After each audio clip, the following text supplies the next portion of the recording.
Union of Traders Association have decided that they are not going to be on good terms with government because they're raising concerns, even though we now have an income tax amendment act. So we have a levy now in place. The other levy is Growth and Sustainability Levy Act, because there used to be bills, now they've been approved, assented to by the president. We're going to put some of them on the screens for you, and you'll get to know what the main issues are and genuinely what concerns they are raising. Now, particularly when you go to the excise duty one, you'll find that we have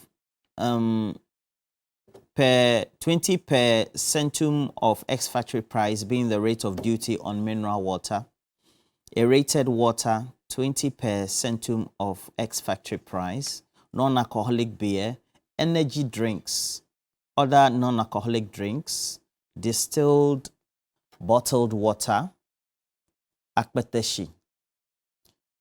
We have beer and then some other products. Okay.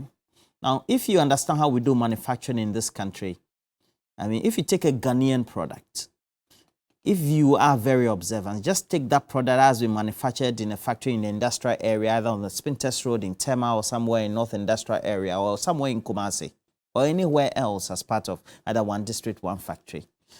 The bottles, even though maybe molded in Ghana, the raw materials are not made in Ghana. And I've worked in an entity where even for the plastics, we have to import the raw materials. The textiles, they import the raw materials.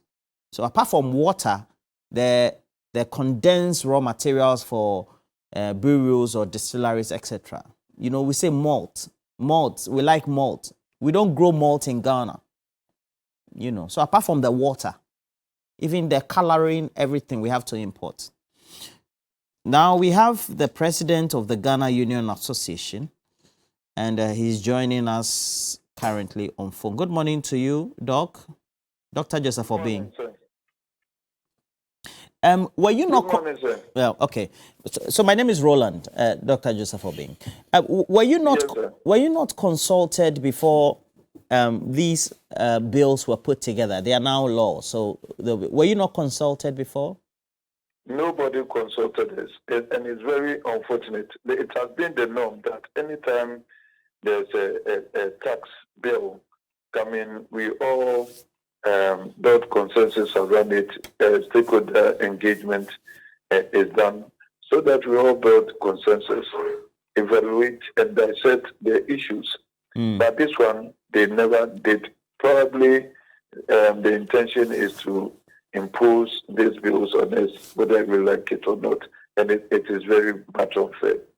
Yeah, because I'm seeing like mineral water as aerated water, and these ones are here. So when they talk gutter, the assumption is that you people, they're only talking about import. But even for locally manufactured product, we still do importation, is that not it? How are your members having or reeling under this as far as this is concerned? Yeah. We are also very much affected. Let's talk about the Growth and Sustainability Bill. What it's saying is that these organizations should pay 5% on their gross banking, insurance, communication, shipping lines, and so many of them should pay 5% on their gross. What it means is that they are going to treat it as an expense and pass it on to us to pay. They are no way going to absorb. It's a huge percentage if you know these corporate institutions. And they are going to pass it on for us. What it means is that we are going to pay multiplicity of taxes coming from all these people. And aside that, we are also to contend with 2%, 2.5% on our gross. That one is lost on so many people because it is also captured there that the medium and small scale like us, we are also to pay 2.5 on our gross. So it means that it's going to compound the cost of doing business in every sphere of our business life. And that's why we call it an obnoxious tax system. But now, when you go ahead. Please, just but once this has been passed, it's been implemented. So your position, somebody will say in government, is untenable. Yeah. And so we are being led to the slaughterhouse. That's what it means. That it does not serve any purpose. The IMF program, where businesses at the end of the day are collapsed, what purpose does it serve? IMF itself does not seek the destruction of businesses. I hope you know that. IMF will want a good reference of a country. So IMF was only telling us to convince them how we can enhance on our revenue collection system so that we'll be able to pay the loans that they are giving to us. So it was up to us to prefer a very good strategies or measures for them. In this case, what we offered on the table is a counterproductive. It's not going to help industries, especially manufacturing companies. I'm an importer. I'm so sympathetic to local manufacturers and farmers, those who do business. Because we are going for a loan of over 40%. How can you become competitive? And we are paying all these taxes and all that. And that's why, even with the continental free trade area, we have lost out completely. We are insignificant. We are irrelevant. Because after 3 years of implementation, we cannot boast of any shipment to neighboring countries. While that of Kenya, South Africa, and the rest are doing their best shipping goods enforced to our corridor. And the cross-border trading activities, we are lost on it. And then President Kufuor's time and sometime in President Mills' time, Cote d'Ivoire were coming to buy second-hand clothing, spare parts, and all that. Nigeria was even coming to buy children's clothing and confectionery and all that. We've lost all. The business that we do it in competition with our neighboring countries. And we have lost it. That's why that accounts the reason why people will move from Ghana to go and buy goods from Togo every now and then. And it's because the cost of doing business in Togo is far cheaper than Ghana. Because the goods that we go and buy from there is imported goods. It's not living locally manufactured there. So if they import, we import. Okay. Why can we go to them and buy their imported goods? The same as Nigeria and the rest. Okay. So we have lost out. And it's very all right. Thank you very much. I only found it a bit unbelievable that you said you were not consulted, especially for a tax that is targeting mainly those within the trading community. We were never consulted. Are you sure? Roland, you know me. You know I'm very objective. You know me. Sometimes I'm so objective that people will say silly things about me, that I'm in bed with government. And sometimes they say that I'm doing the work of the opposition. That's how objective I am and principled I am. So I won't lie for anything. All right. And I believe they are just bound of imposing these taxes on us, whether businesses will destroy or not, whether industries will collapse and all that. All right. The other time, the CEO of AGI was telling me that the raw materials that they import are now about 52%. So how can a manufacturer produce at a cost of 52%? How? We haven't even added the interest rate that you'll be paying. Then it's a stress. I think the local manufacturing entities are overstressed. All right. Farming communities are also overstressed. And then when it comes to the traders, we are just out. So I thank you for. All right, thank you. I see that your voice is not. Mr. Boachedanko, it's not. I know it's not easy to communicate for government, but the lack of consultation has become. It looks like It's very symptomatic of everything that government does. E-levy, no consultation. Then we're moving on like that, and we're here. So watch it, Uncle.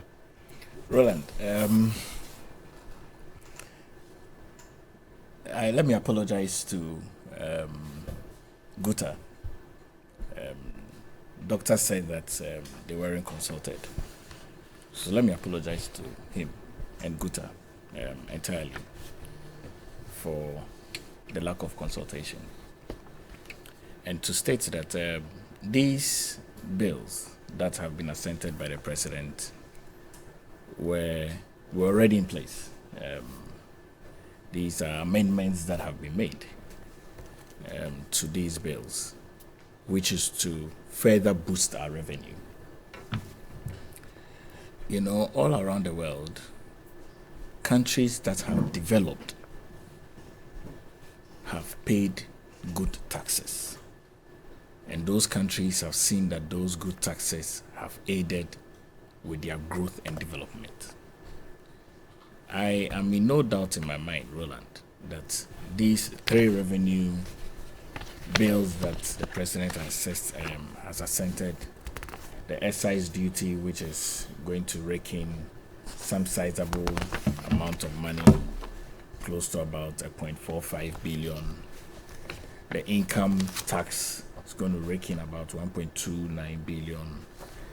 And then finally, the growth and sustainability tax is going to rake in about 2.2 billion.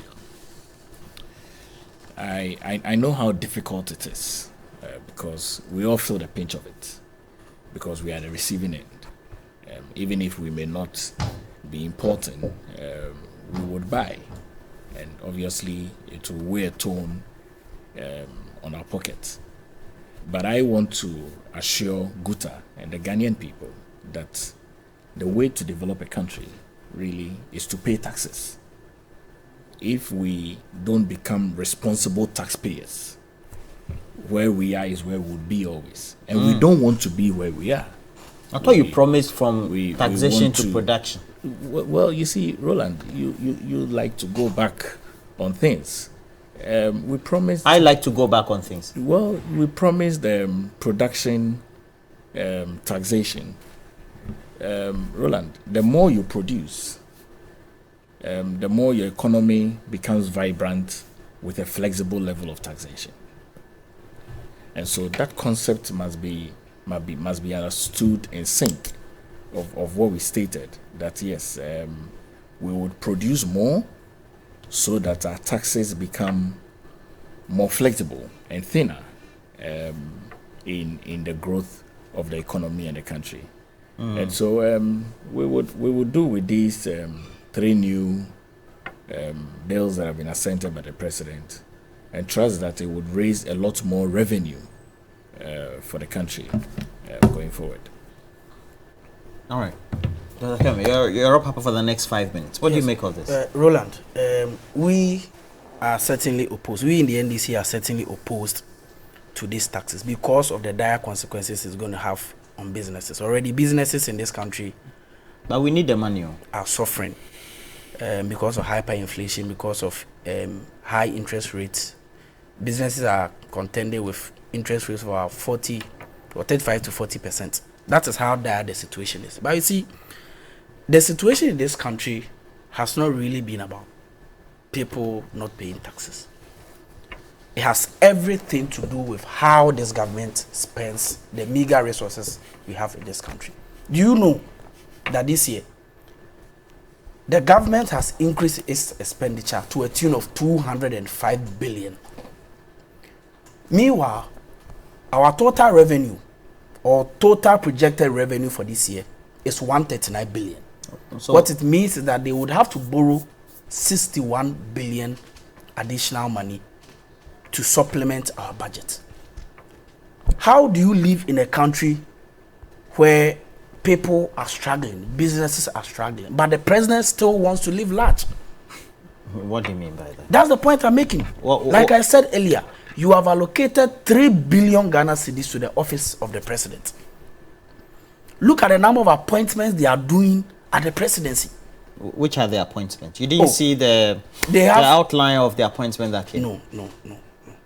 Before Parliament. If you have a director of communication at the presidency, you have 2 deputy director of communication, you have a media advisor, you have an advisor to the media advisor, you have a technical advisor to the media advisor, you have a national cathedral coordinator, all drawing down salaries from the consolidated fund. It is not the ordinary businessman or the ordinary Ghanaian who will bear the brunt of your recklessness. When President Akufo-Addo was flying those luxurious presidential jets, how many Ghanaians could see even the interior of that plane? If you allocate billions of Ghana cedis to building a needless cathedral, this will be the results. And so it's not because people are not paying taxes or the taxes people are paying are not enough. It is because the president is unrepentant. The president and the government are not ready to listen to the concerns of the people of Ghana. That is why we are where we are. All right. And so it's unfortunate. Dr. Samiaye, thank you for joining us this morning. And also, Pargrave Bwachidankwa, thank you for joining us this morning. I'm grateful, sir. Thank you. We're taking a break. When we come back, we'll have a lot more. Today, we told you that we're going to have Otelewea. We have the man himself, Chief One. It's all a recap and also just making sure we travel down the road to the finals, an ultimate main ceremony for the VGMAs as we have it. It's going to be on the 6th of May 2023. And we are your official partner for that great event. Chief One.